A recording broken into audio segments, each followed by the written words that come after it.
तो दोस्तों, पिछले एपिसोड में आपने सुना कि मनसा द्वारा किए गए कटाक्ष पर ध्यान न देते हुए रुद्र ने तुरंत सेठ धनीलाल के कोठी पर पहुंचने की बात महामंत्री जी से कही। रुद्र जल्द से जल्द उस रत्न की कीमत परखना चाहता था, पर सवाल यह है कि आखिर क्यों? चलिए जानते हैं आज के एपिसोड में।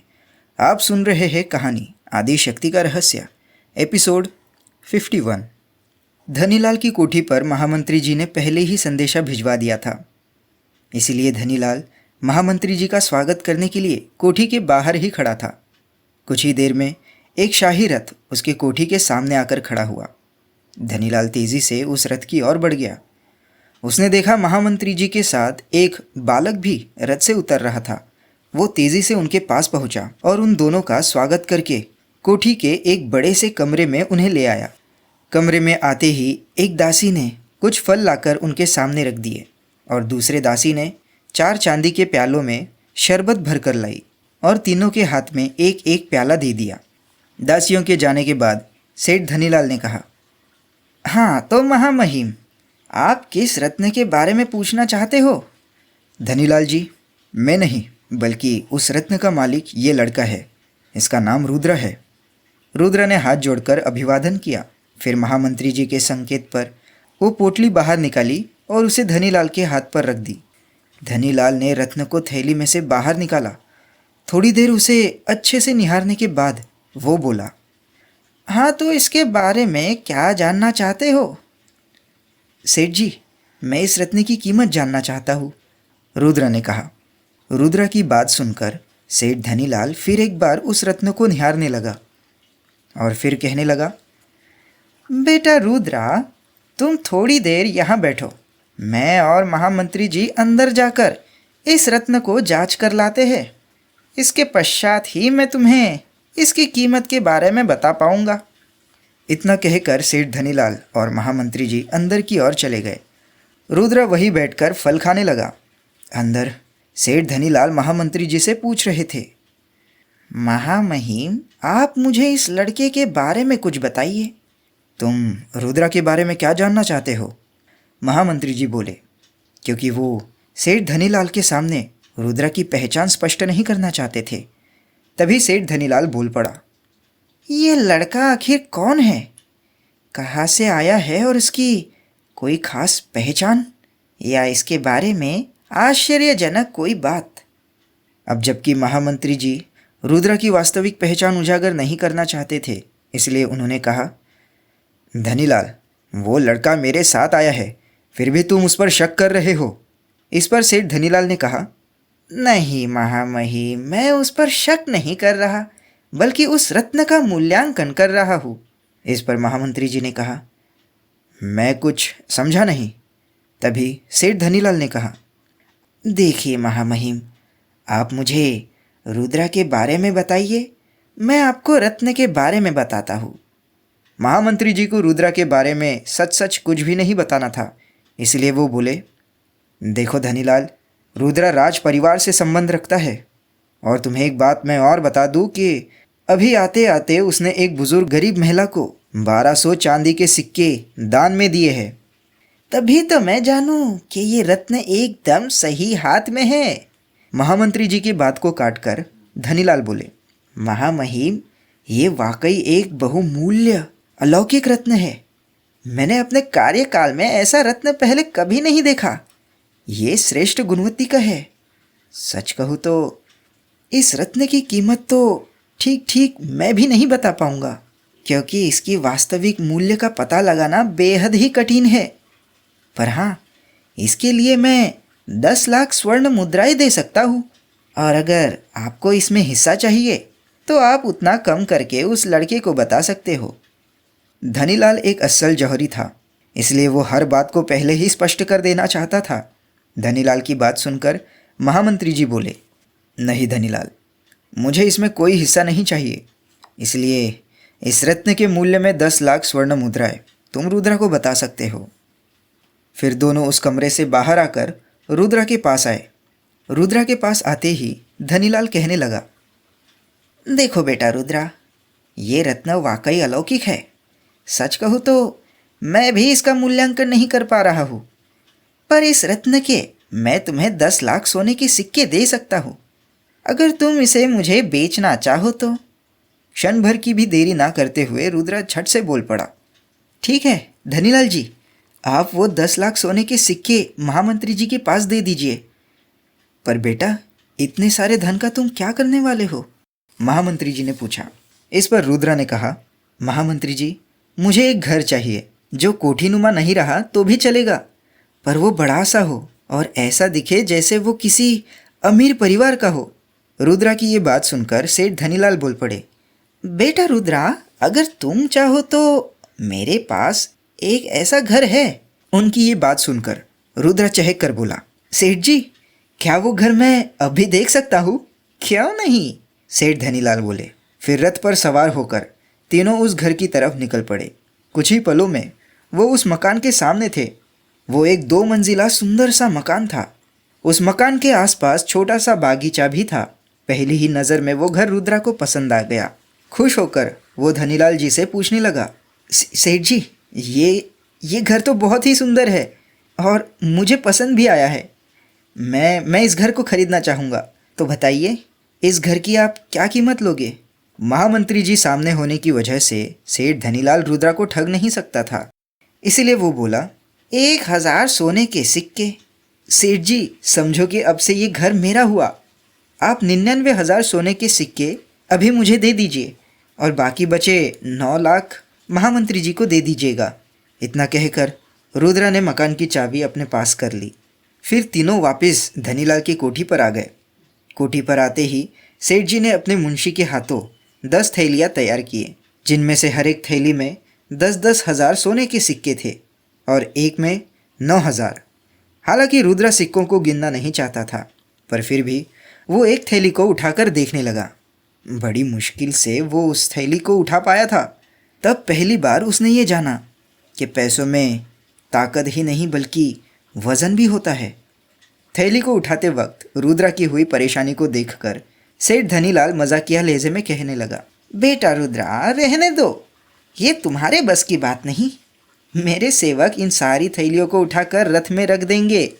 पर हाँ, मेरे सेवक ये सारी थैलियाँ रख तो देंगे, पर बाद में इन्हें कैसे खाली करवाना है, ये सब तो तुम्हें ही देखना होगा। सेठ जी की ये बातें सुनकर रुद्र हल्के से हंसते हुए बोला, सेठ जी, मुझे सेवकों की कोई आवश्यकता नहीं। इन सारी थैलियों को मैं अकेले ही एक साथ उठाकर रथ में रख भी सकता हूँ और जहाँ मुझे खाली करवाना है वहाँ खाली भी करा सकता हूँ।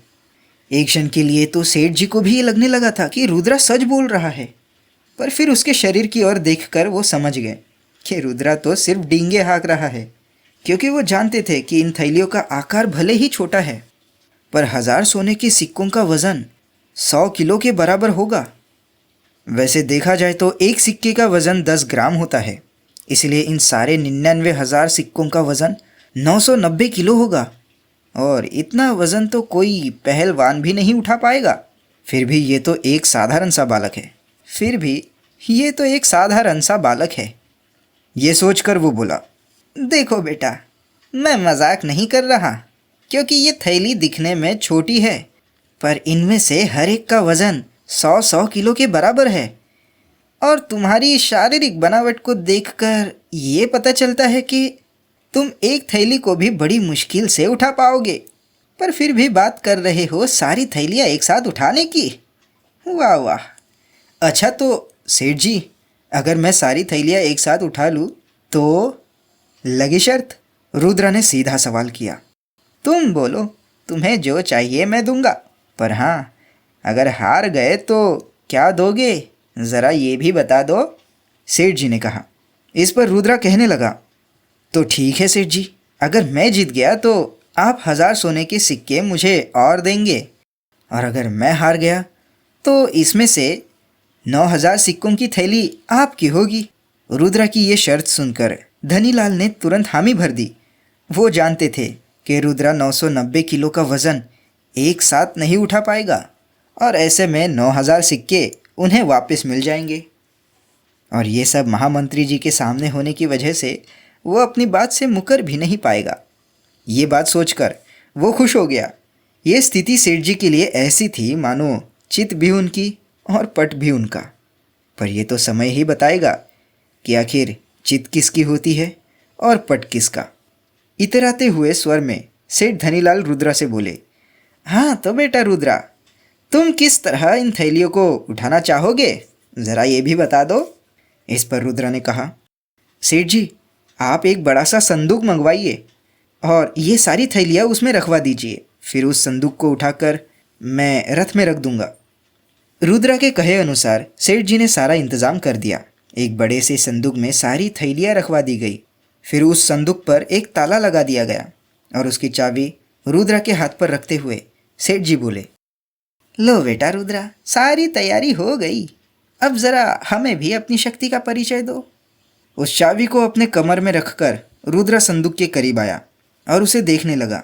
इधर महामंत्री जी, सेठ धनीलाल और वहाँ उपस्थित सारे सेवक एक टक्की लगाए रुद्रा की ओर और उस संदूक की ओर देख रहे थे। यहाँ रुद्रा ने एक क्षण के लिए अपनी आंखें बंद कर ली और 10 हाथियों के बल का आवाहन किया। फिर उसने उस संदूक को ऐसे उठाया जैसे कोई आदमी माचिस की डिब्बियाँ उठा रहा हो। ये देख महामंत्री जी और सारे सेवक बस देखते रह गए। पर सेठ धनीलाल का चेहरा तो ऐसे दिख रहा था जैसे वो बहुत बड़ी जंग हार चुके हो। यह संदूक को उठाकर रुद्रा बड़े आराम से रथ की ओर बढ़ने लगा। उसने धीरे से उस संदूक को रथ में रख दिया। फिर सेठ जी के पास आकर अपना एक हाथ आगे बढ़ाते हुए बोला, सेठ जी आप शर्त हार गए, अब लाइए मेरे 1000 सोने के सिक्के। बड़े ही दुखद भाव से सेठ धनीलाल ने 1000 सोने के सिक्कों से भरी उस थैली को रुद्रा के हाथ पर रख दी। ये देख महामंत्री जी समेत वहाँ उपस्थित सभी सेवकों को बहुत खुशी हो रही थी, पर उन्होंने वो खुशी के भाव अपने चेहरे पर आने नहीं दिया। फिर रुद्रा और महामंत्री जी उस संदूक को लेकर महामंत्री जी की कोठी की ओर बढ़ने लगे। पर यहाँ सेठ धनीलाल के सिर पर उदासीनता के बादल मंडरा रहे थे।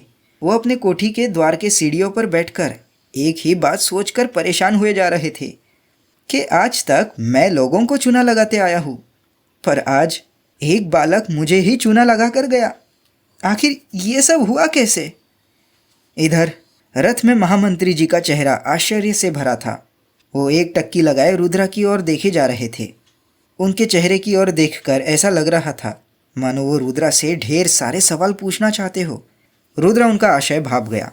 वो बिना महामंत्री जी की ओर देखे ही कहने लगा, कहिए महामंत्री जी, लगता है आप मुझसे कुछ पूछना चाहते हो।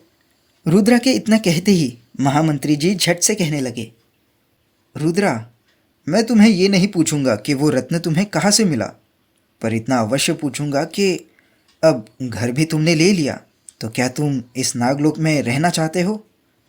और अगर नहीं तो फिर ये घर और ये 10 लाख सोने के सिक्के, आखिर इनका तुम क्या करना चाहते हो? क्या मैं जान सकता हूँ? महामंत्री जी, ये घर मैंने मेरी बहन के लिए लिया है, रुद्रा ने कहा। तुम्हारी बहन? इस नागलोक में तुम्हारी कौन सी बहन है? महामंत्री जी, जिसे मैं अपनी बहन मानता हूँ उसे आप भी अपनी पुत्री मानते हैं। अच्छा, तो तुम कृतिका और प्रताप की बात कर रहे हो, महामंत्री जी ने कहा। तो रुद्रा ने हाँ में सिर हिलाया। तो क्या तुम ये सारा धन भी उन्हीं को देने वाले हो? सारा नहीं महामंत्री जी, अभी इस संदूक में जितना है बस उतना, बाकी के 9 लाख आपके लिए है। महामंत्री जी के बात को बीच में ही काटते हुए रुद्रा ने कहा। तब महामंत्री जी ने कहा, मेरे लिए? आखिर मैं क्या करूँगा इन पैसों का? रुद्रा, भगवान की कृपा से मेरे पास बहुत धन है, मुझे और पैसों की आवश्यकता नहीं। हाँ, इसके विपरीत मैं तुम्हें अपनी सारी संपत्ति दे दूंगा, पर उसके लिए तुम्हें मेरा दामाद बनना होगा। शरारत भरे लहजे में महामंत्री जी कह रहे थे। तभी रुद्रा बोला, महामंत्री जी, वो 9 लाख सोने के सिक्के आपके पास रहेंगे, पर वो आपके लिए नहीं होंगे।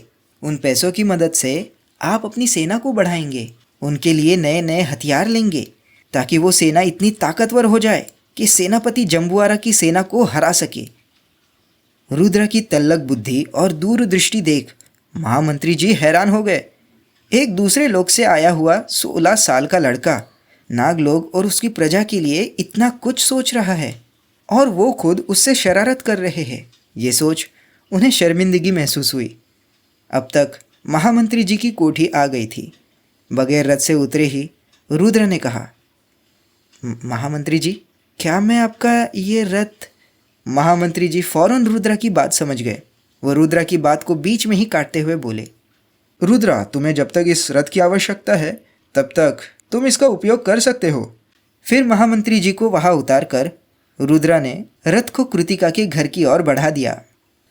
तो दोस्तों, दरअसल पहली गुफा के सारी कठिनाइयों को झेलने के पश्चात भी रुद्रा महल में काम करने वाली दासी कृतिका, उसका पति प्रताप और उनकी कहानी को नहीं भूला था। वो शुरू से ही उनके लिए कुछ करना चाहता था, इसीलिए उसने ये कदम उठाया। पर जब कृतिका और उसके पति प्रताप को ये बात पता चलेगी तब उनकी क्या प्रतिक्रिया होगी, जानने के लिए सुनिए अगला एपिसोड।